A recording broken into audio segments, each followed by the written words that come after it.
अस्सलाम वालेकुम स्टूडेंट्स। बच्चे उम्मीद है आप खैरियत से होंगे। चैप्टर नंबर 4 है 10th क्लास पाक स्टडीज़ का, पाकिस्तान का जोग्राफिया, जियोग्राफी ऑफ पाकिस्तान।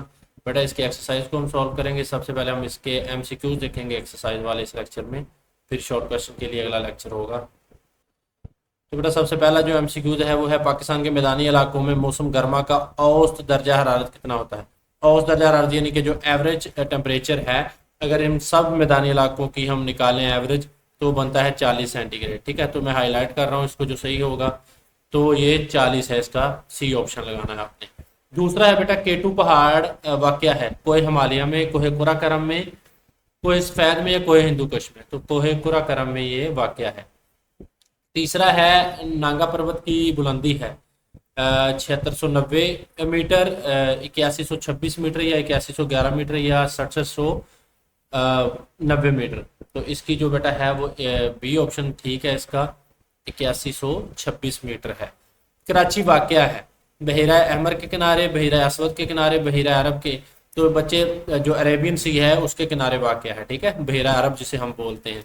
तो ये इसका जीम जो है, सी जो है वो करेक्ट हो जाएगा। पांचवा है, चीन पाकिस्तान इक्तसादी राहदारी, जिसको हम सी पैक भी बोलते हैं, चाइना पाकिस्तान इकोनॉमिक कॉरिडोर बोलते हैं जिसको हम, वो मनसूबा चीन को पाकिस्तान की बंदरगाह से मिलाता है। कराची बंदरगाह से, मोहम्मद बिन कासिम बंदरगाह से या गवादर से। तो बेटा ये गवादर की जो बंदरगाह है वहां से मिलाता है। ठीक है, तो इसका ये सी करेक्ट हो जाएगा। उसके बाद पाकिस्तान और भारत के दरमियान सरहद की लंबाई, पाकिस्तान और भारत के दरमियान सरहद की लंबाई है बेटा वो है 2163 किलोमीटर। ये वाली जो 861 लिखी है, ये लाइन ऑफ कंट्रोल है, उसकी लंबाई है पाकिस्तान और भारत के दरमियान जो है। और ये क्या है, ये उसकी सरहद की लंबाई है। चश्मा बिराज वाक़या है दरियाए जेहलम पर, दरियाए सिंध पर, दरियाए चनाब पर या दरियाए काबल पर। तो चश्मा बिराज बेटा दरियाए सिंध पर वाक़या है। ठीक है, उसके बाद आठवां है, शायरा रेशम पाकिस्तान को चीन से मिलाती है दर्रा गोमल के जरिए, दर्रा टोची के जरिए, दर्रा खैबर के जरिए, दर्रा खंजराब के जरिए।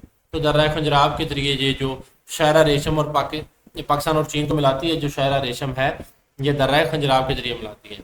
उसके बाद बेटा एनडीएम में, जिसको हम बोलते हैं नेशनल डिजास्टर मैनेजमेंट अथॉरिटी, ये आप एब्रीवेशन याद किया करें। कई बच्चे जॉब्स के लिए टेस्ट देते हैं मैट्रिक के बाद भी, तो ये उनके लिए, या आप एंट्री टेस्ट वगैरह देते हैं तो ये सिलेबस में से अक्सर आ जाती हैं चीज़ें।